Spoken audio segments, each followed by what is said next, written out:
छुके छौड़ा छतिया त हो जैतौ गाँव घर में सोरा गे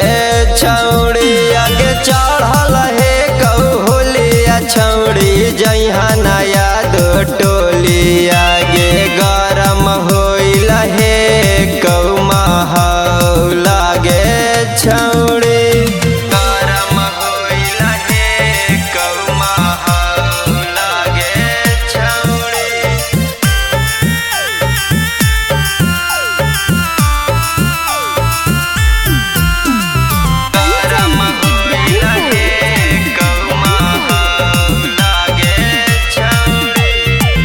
चढ़ल हऊ फागुना छौड़ी बढ़ल हऊ जो बना मागे लाठी के जोड़ पर रंग लगई तहुआ हीरा ना मागे चढ़ल हऊ फागुना छौड़ी बढ़ल हऊ जो बना मागे लाठी के जोड़ पर रंग लगई तहुआ हीरा ना मागे अगे घींची के दुपट्टावा गे रंग दे तौ चरकठावा तह दर्द बड़ी हो तौ बिजोड़ा गे छौड़ी अगे डाल दे तौ रंगावा उठा के लहंगावा त हो जैतौ गाँव घर में सोरा गे छौड़ी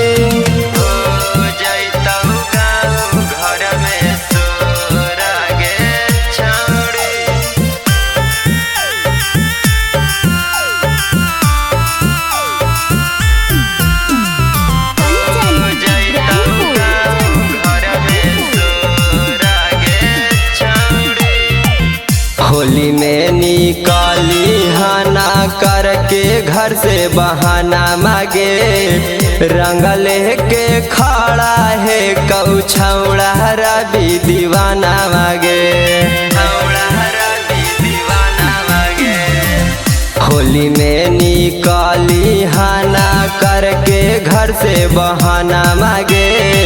रंग लेके खड़ा है कौ छौड़ा रवि दीवाना मागे अगे रजनी से सुधीरावा बोलाई तौ तोरा खटलावा गे रंग दे तौ पूरा सामान गे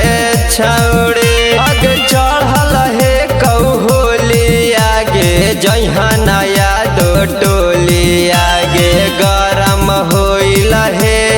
कौ माहौल गे छौड़ी माँ म्यूजिक रिकॉर्डिंग स्टूडियो